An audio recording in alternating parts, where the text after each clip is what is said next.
Of the 80 students in class, 25 are studying German, and then 15 French, and 13 Spanish. 3 are studying German and French. 4 are studying French and Spanish. And then 2 are studying German and Spanish. And none is studying all 3 languages at the same time. How many students are not studying any of the 3 languages? Baik, kalau kita memperhatikan soalnya, ini nanti hubungannya dengan diagram Venn, ya. Sekarang kita coba untuk translate satu-satu. Dari 80 siswa di kelas, 25 sedang belajar bahasa Jerman. Kita tuliskan dulu aja di sini ya. Total jumlah siswa dalam kelas ada 80 orang. Kemudian 25 diantaranya sedang belajar bahasa Jerman. N dari G gitu aja, ada 25. Lalu 15 sedang belajar bahasa Perancis dan 13 orang sedang belajar bahasa Spanyol. N Perancisnya 15. Kemudian yang belajar Spanish, Spanyol ada 13. Nah, 3 orang sedang belajar bahasa Jerman dan Perancis. Nah, ini irisannya berarti. Kita tuliskan aja. G irisan F. Ada 3. Kemudian 4 sedang belajar bahasa Perancis dan Spanyol. Berarti N dari F irisan S. Ada 4. Lalu 2 orang sedang belajar bahasa Jerman dan Spanyol. Berarti N dari G irisan S. Ada 2. Dan tidak ada seorang pun yang belajar ketiga bahasa tersebut di waktu yang sama. Ada berapakah jumlah siswa yang sedang tidak belajar salah satu dari ketiga bahasa tersebut? Pertanyaannya. Kita coba bikin diagram Venn-nya dulu ya. Berarti ada 3 himpunan di sini nanti. 1, 2, 3. Anggap aja ini adalah himpunan siswa yang belajar bahasa Jerman. Lalu di sini belajar bahasa Perancis dan di sini belajar bahasa Spanyol. Nah, yang kita masukin dulu irisan-irisannya. G irisan F dulu. Ada 3. G irisan F itu berarti di sini. G irisan F. Kemudian F irisan S. Ada 4. F irisan S di sini. 4. Kemudian G irisan S. Ya, G irisan S ada 2 di sini. Kemudian dalam soal tadi sudah dijelaskan bahwa nih ya, tidak ada seorang pun yang mempelajari ketiga bahasa tersebut dalam waktu yang sama. Berarti ini kosong. Oke. Nah, sekarang masukkan lagi jumlah siswa yang belajar bahasa Jerman totalnya ada 25 orang. Himpunan yang belajar bahasa Jerman itu kan di sini. Nah, sudah ada 3 sama 2, berarti sudah ada 5 orang. Sisanya tinggal 20 orang. Ini yang belajar bahasa Jerman aja. Lalu, sekarang yang belajar bahasa Perancis saja. Totalnya kan ada 15 orang. Ya, 15. Kemudian pada himpunan sudah ada 3 sama 4, berarti 7. Sisanya yang belum masuk 8 orang. Sementara yang belajar bahasa Spanyol ada 13. Nah, pada himpunan ini udah masuk 2 sama 4, berarti 6. Sisanya tinggal 13 kurangi 6, 7 orang. Nah, kita masukkan dalam diagram.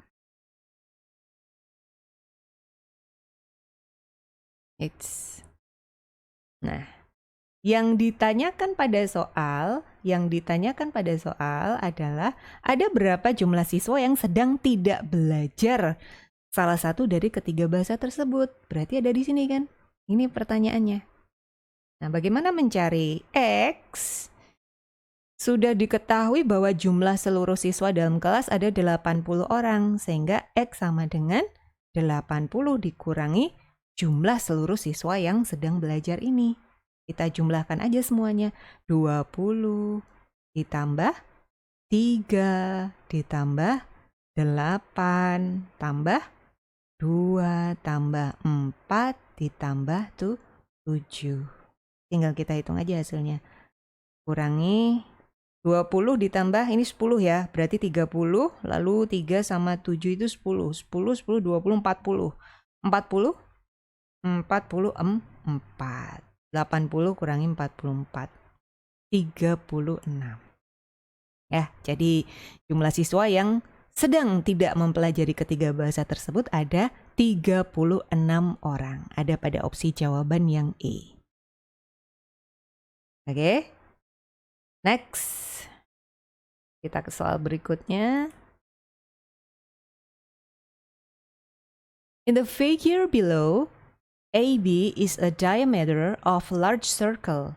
The centers C1 and C2 of the smaller circles are on AB. The two small circles are congruent and tangent to each other and to the larger circle. The circumference of circle C1 is 8p. What is the area of the large circle? Pada gambar di bawah ini, AB adalah diameter dari lingkaran besar. Ya, ini gambar lingkaran besar, diameternya AB. Kemudian titik pusat C1 dan C2 pada lingkaran kecil berada pada AB. Ya kan? C1, titik C1 dan titik C2 yang masing-masing merupakan pusat lingkaran kecil berada pada diameter AB. The two small circles are congruent. Kedua lingkaran yang kecil ini kongruen dan bersinggungan satu sama lain. Dan juga terhadap lingkaran besar. Kemudian the circumference. Circumference ini keliling lingkaran ya. Keliling dari lingkaran C1 adalah 8pi. 8pi. Maka hitunglah luas area. What is the area? Berarti mencari luas area atau luas dari lingkaran besar. Untuk menghitung luas lingkaran yang besar, berarti kita harus mengetahui ukuran dari AB. Ya, kita harus menghitung panjangnya AB itu berapa. Nah, yang diketahui pada soal adalah keliling dari lingkaran kecil, yaitu 8pi. Kita bisa berangkat dari sini ya. Jadi, kita berangkat dulu aja dari keliling lingkaran kecil. Lingkaran kecil. Sama dengan 8pi. Keliling lingkaran rumusnya 2pi R. R-nya di sini tentu adalah R kecil, lingkaran yang kecil. Sama dengan 8pi. Ruas kiri kanan sama-sama dibagi pi. Habis ya. Sehingga kita dapatkan RK, R kecil sama dengan 8 dibagi 2. 4. Oke, jadi di sini jari-jarinya adalah 4. Berarti di sini 4, ini 4, 4. Atau dengan kata lain, panjangnya AB atau diameter lingkaran besar itu sama dengan 16. Maka kita dapatkan jari-jari dari lingkaran besar, berarti adalah setengahnya AB. Setengahnya 16, yaitu 8. Maka kita bisa menghitung area dari lingkaran besar atau luas dari lingkaran besar. Rumusnya luas lingkaran adalah pi R kuadrat. Ini lingkaran besar. Berarti pi dikali jari-jari lingkaran besar adalah 8. 8 kuadrat. 64 ya. Berarti 64 pi. Ada pada opsi jawaban yang A. Oke. Next. Ke soal berikutnya. Line L passes through the points -2, point O or 0 and O point A. Line LL passes through the points 4.0 and 6.2. What the value of A makes the two lines parallel? Garis L melewati titik min 2,0 dan 0,A. Garis L melalui min 2,0 dan 0,A. Sementara garis LL melewati titik 4,0 dan 6,2. 4,0 dan 6,2. What the value of A makes the two lines parallel? Paralel itu sejajar. Berapakah nilai A supaya kedua garis ini sejajar? Nah, ingat kembali konsepnya. Syarat supaya dua buah garis sejajar adalah gradiennya ya harus sama. Jadi gradiennya L harus sama dengan gradiennya LL. Gradien sendiri rumusnya apa? Diingat kembali. Didapatkan dari delta Y per delta X atau Y1 min Y2 per X1 min X2. Nah, masing-masing di sini tiap garis itu kan melewati dua buah titik yang sudah diketahui kan. Jadi bisa kita langsung masukin rumusnya. Jadi anggap aja di sini misal X1 Y1, di sini X2 Y2. Terus kita masukin untuk mendapatkan gradiennya L. Berarti Y1 dikurangi Y2, 0 kurangi A per X1 kurangi X2, berarti min 2 kurangi 0. Dibolak-balik boleh ya. Misal yang belakang ini jadi X1 Y1, yang depan X2 Y2 boleh. Dibolak-balik sama aja. Kemudian gradiennya LL sekarang. Y1 kurangi Y2 berarti 0 kurangi 2 per 4 kurangi 6.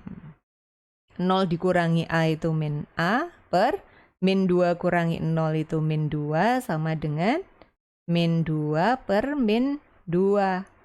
Min dibagi min positif ya. Jadi A per 2 sama dengan min 2 dibagi min 2, 1.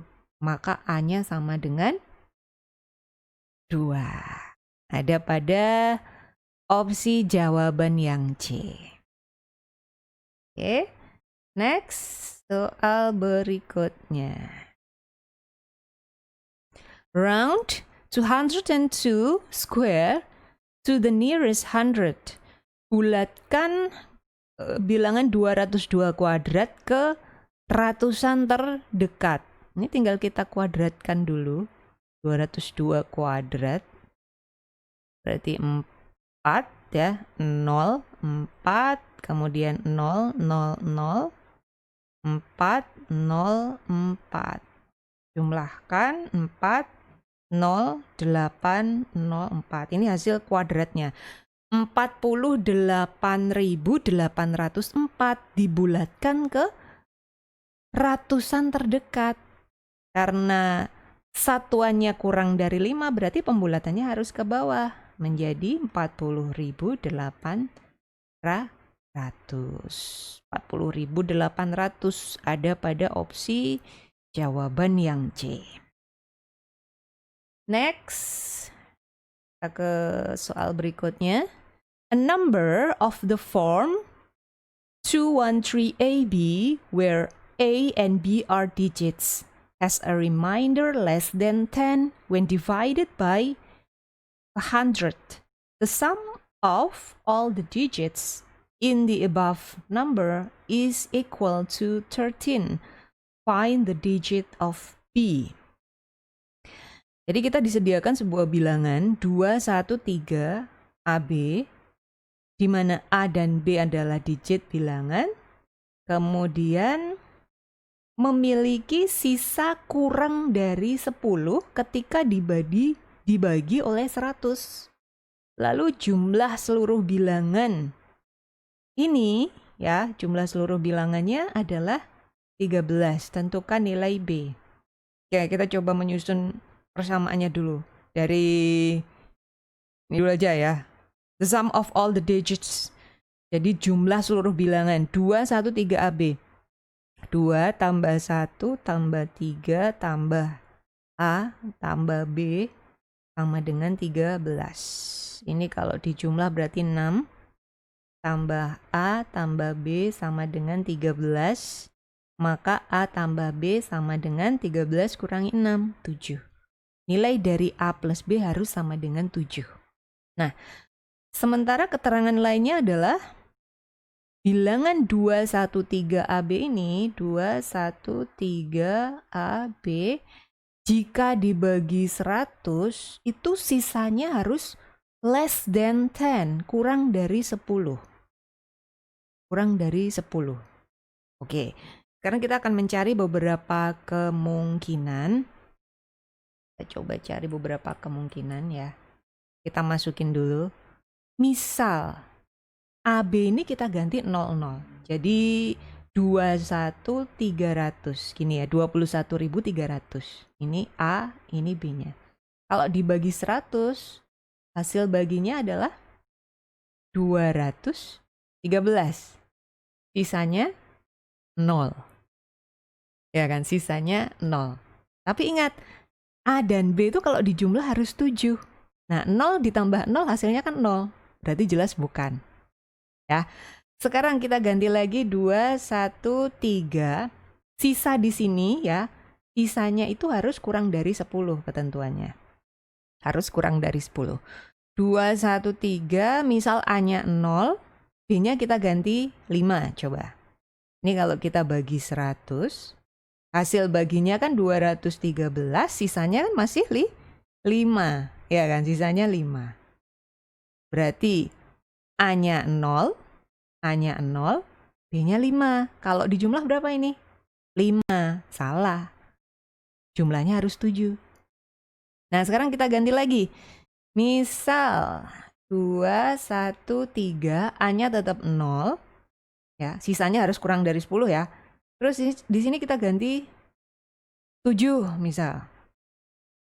Dibagi 100.